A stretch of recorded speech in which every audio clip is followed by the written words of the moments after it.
January of 2025 is now well underway, and with a new month and with a new year comes, dun dun dun, new horror books.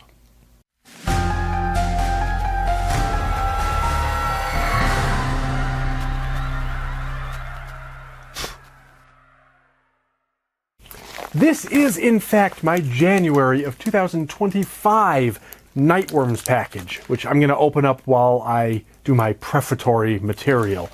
Nightworms is, of course, the monthly horror book subscription service that every month they send us one of these little black pouches that contains 2 horror novels and some extra goodies. I've been a subscriber for a while, and in case you're new to this channel, one of the things I do is to open these up, as I'm doing right now, live to camera, not live, but live to camera, so you can discover at the same moment as I do what these wonderful books might be. It's usually some pretty good, interesting stuff. The goodies are good, and the books are very frequently really good. Horror novels, always good stuff. Anyway, do make sure you subscribe, ring the bell, give me the thumbs up, all those kinds of YouTube-y things that help me to grow my audience. My New Year's resolution this year is to grow my audience as big as possible, so any assistance you could provide would be appreciated. But I gotta admit, I'm actually recording this immediately after recording my December reading roundup video, in which I reviewed all the books I read in December. And that was a long video because there were 40-some books for me to review.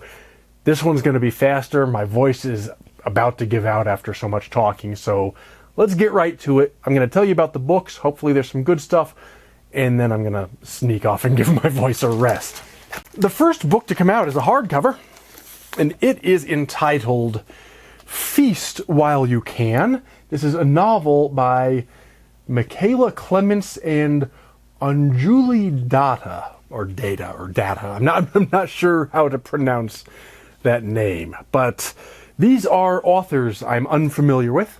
And, of course, being unfamiliar with the authors, I am also unfamiliar with this novel. I actually know nothing about this one. I haven't even heard sort of whispers through the grapevine about this one.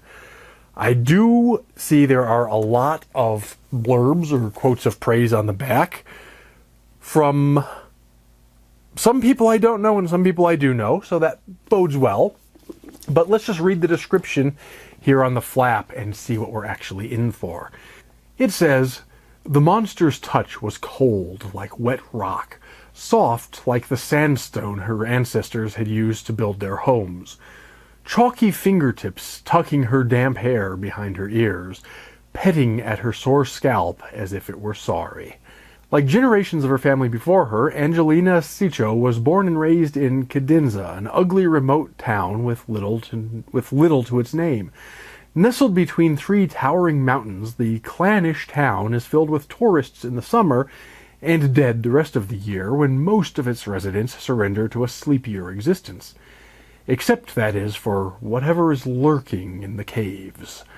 Determined to be content with her lot in life, Angelina walks her mongrel dog, attends her brother's heavy metal concerts, holds court in the local dive bar, and does everything she can to bait hot queer women to their sleepy conservative hometown. But on the night of a family party, much like every other, Angelina runs into Patrick's ex, the sternly handsome Jagvi, who's back in town. Perhaps enticed by Jagvi's arrival, an ancient evil lying dormant in those caves is awakened, and soon Angelina's small, contained world begins to shatter. As the monstrous force grows bolder, it begins to infiltrate Angelina's life. It finds her in the night. It guzzles on her memories. It controls Angelina from the inside.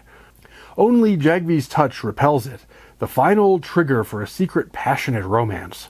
But this monster feasts on all the passion, heartbreak, and mess that makes up a life, and Angelina Cicho's life has never looked tastier.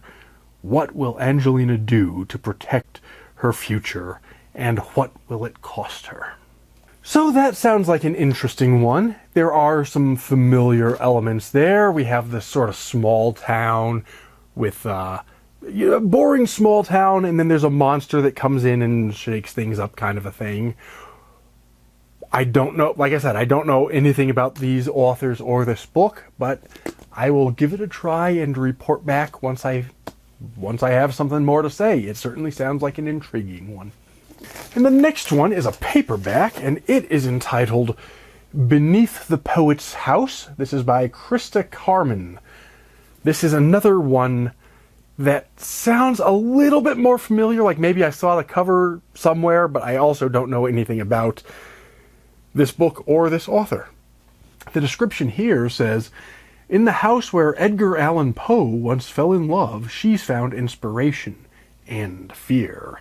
Unmoored by her husband's death and suffering from writer's block, novelist Saoirse White moves to Providence and into the historic home of Sarah Helen Whitman, the 19th century poet and spiritualist once courted by Edgar Allan Poe. Saoirse's certain she'll find inspiration in the quiet rooms, as well as in the tucked-away rose garden and forgotten cemetery at the back of the property. Saoirse is immediately welcomed by an effusive trio of transcendentalists obsessed with Whitman, the house, and Whitman's mystic beliefs. Saoirse, emerging from grief and loneliness, welcomes the idea of new friends taking her mind off the past, even as they hope to summon it. When she meets Emmett Powell, a charismatic and charming prize-winning author, Saoirse thinks she's finally turned a corner. Emboldened by new romance, Saoirse begins to write again, and through her writing, rediscover herself. But as old fears return, she finds that nothing about her new life is what it seems, and a secret she's tried so hard to bury may not be the only thing that comes back to haunt her. This one does indeed sound right up my alley. Y'all know I'm a fan of Edgar Allan Poe. I love his work, and I'm also always intrigued by all this sort of mystery and lore surrounding his real life. Great stuff, and that this novel deals with some of those things, probably in a completely fictitious way, but that this novel deals with some of those things should be right up my alley, should be really interesting. Beyond that, it sounds like it takes some twists and turns on a otherwise fairly familiar sort of a gothic novel, which I always like. So this one also sounds like another potential winner. But we're not quite done yet. There's always this little pouch that contains the non-book stuff. There's always some extra little goodies in these packages. I'm going to go through this quickly and we'll see what we have here.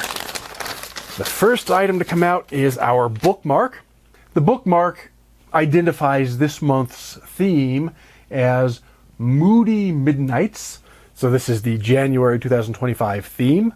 On the backside we have a sort of haunted castle with a moon stylized artwork there. The next item is this little pamphlet, tells us all the things that are in the package, which we're checking out ourselves anyway, so we don't need to read that on camera. The next one is an autographed book plate. This one is by Krista Carmen, so that goes to Beneath the Poet's House. I'll tuck that in the cover there. I'll stick it in later. So, has become a signed copy, which I always like as a collector.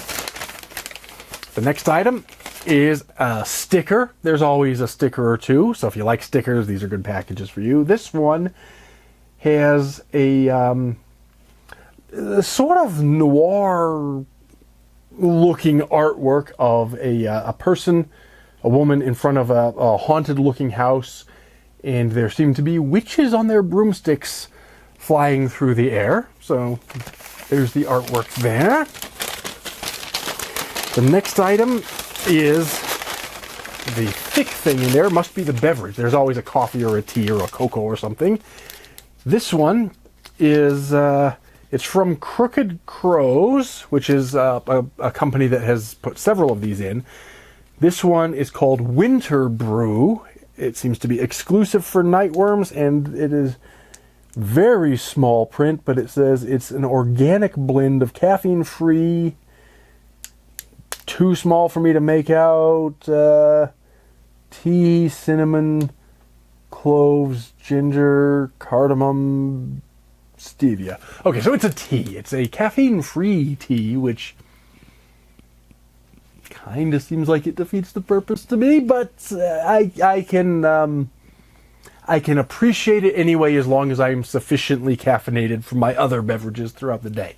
If I just want a warm tea, decaf is okay as long as I've had my coffee in the morning. So I'm looking forward to trying that as well. And there's still more. There is, yes, just one more item. And it's another sticker. This one says,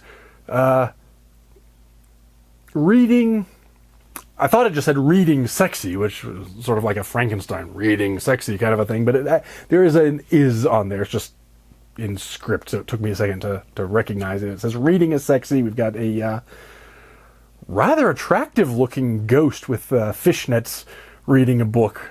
So, agreed. Reading is sexy. I agree with the sentiment. I'm looking forward to being sexy myself and reading these books.